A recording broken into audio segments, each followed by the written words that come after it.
mid-sagittal cut. What else do we have for reproduction? The torso model on the bottom, okay, right now it's a she, but we also have his version, okay, so the other piece will be down here for him. So over the years, the penis lost its little screw, so that's why it's not staying on anymore, but it would be like this, right? And so you can do a mid-sagittal cut as well, okay, for the male version. And same thing with the female. So I'm going to take her pelvis out. Here it is all as one piece, but we're going to do a mid-sagittal cut, and it'll be like that.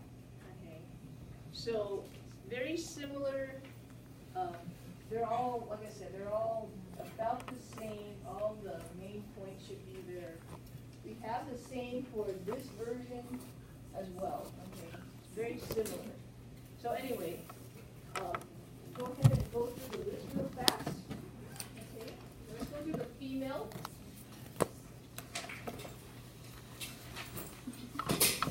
In the past, students have found the reproductive system relatively straightforward because a lot of you are already familiar with your bodies, okay?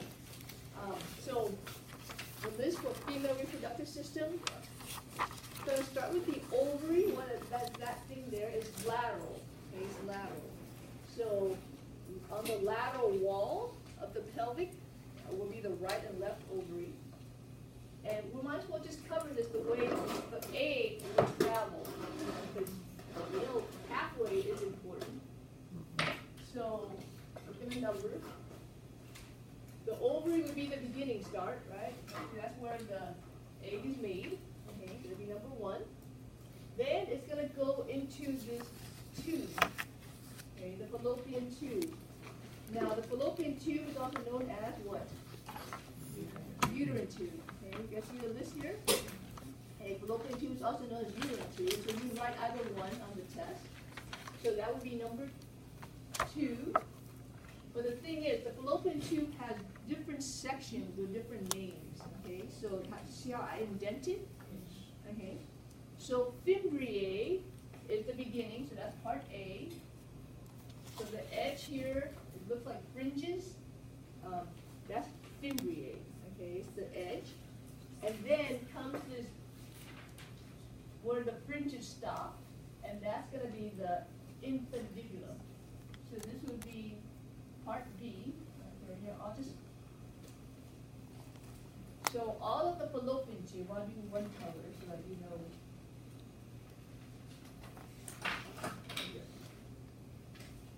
So this fringy part, that's going to be fimbriae. Okay, that's fimbriae. All right, and then comes this region here. That would be the infundibulum. Okay, the infundibulum. Then we have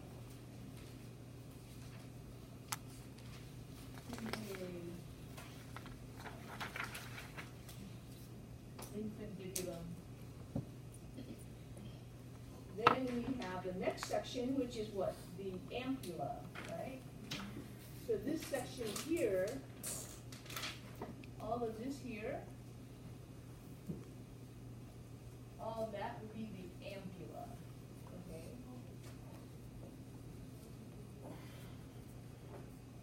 And then the last section is the isthmus. The isthmus is when you get closer to here. So the fallopian tube has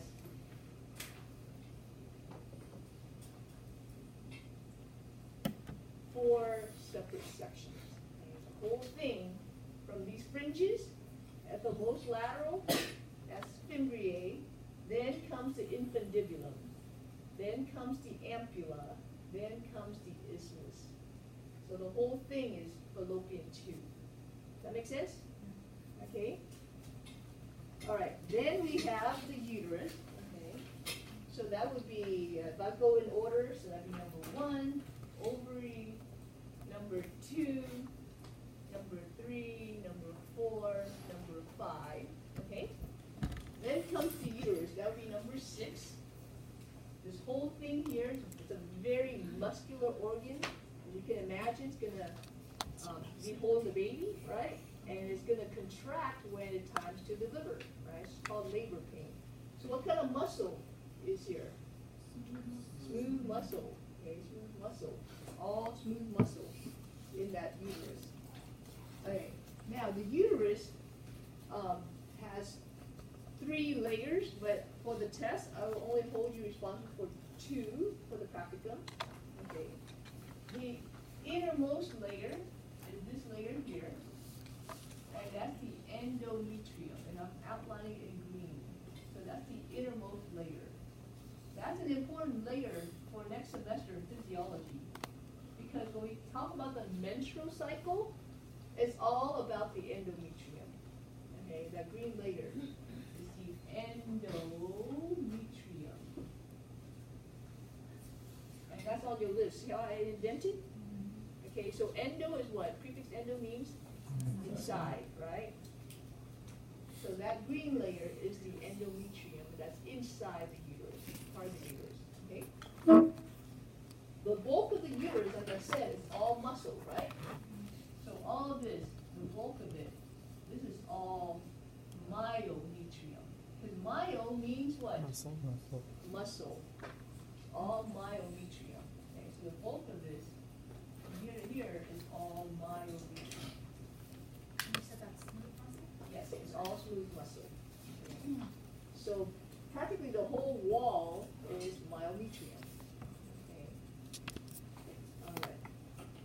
And so for me, endometrium is really important for physiology because it's all about the menstrual cycle later on. And then myometrium is also important because she's going to be delivering a child, right? And that's going to become active during delivery. Okay, so that's why you need to know those 2 layers. Okay. All right. So then number 7. Okay, so I'm continuing the numbering here. It's the cervix, and that's the opening. The opening of the uterus is the cervix. That's number 6. Okay, so right here, I'll make it black so it stands out. What number 7?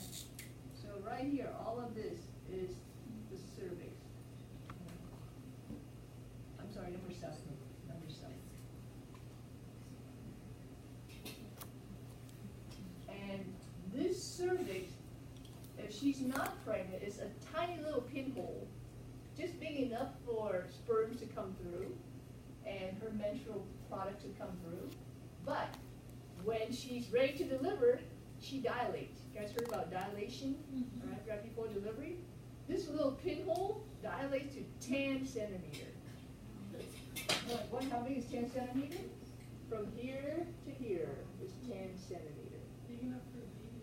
So this little pinhole dilates to this big so that the baby can exit. Okay.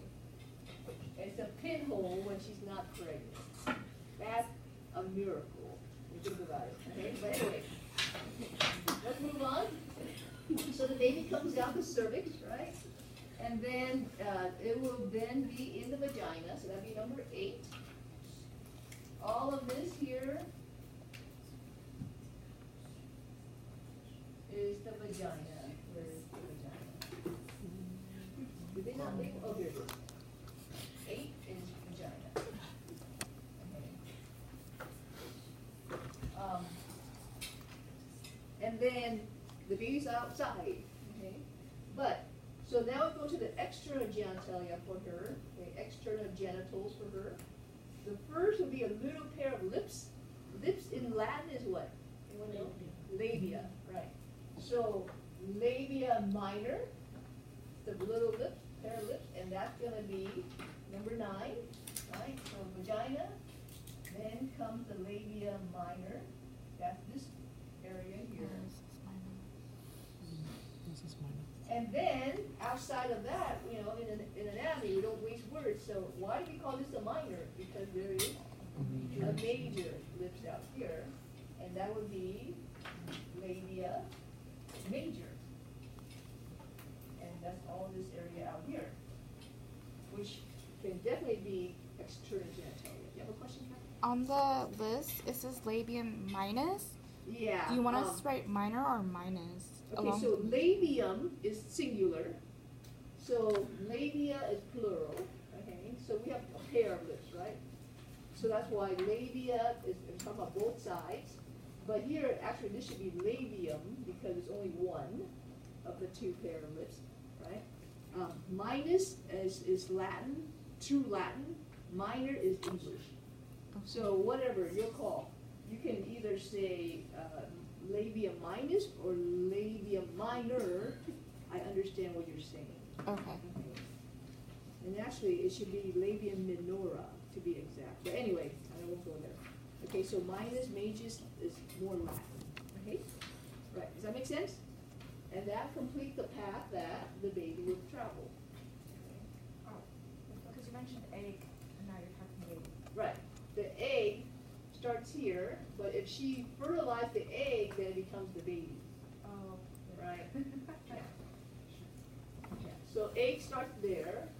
If it gets fertilized, then it will develop into a fetus, and then out 9 months later, it will go out this way.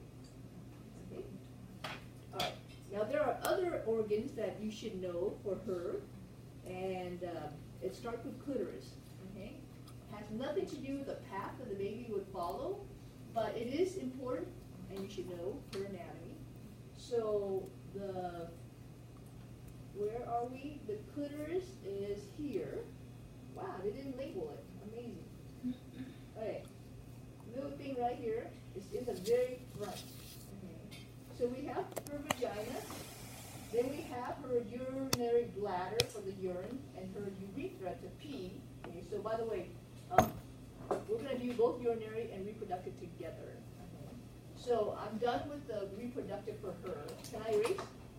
Okay. Can I erase? For her, picture before I erase. Okay, you guys want a picture. So all that is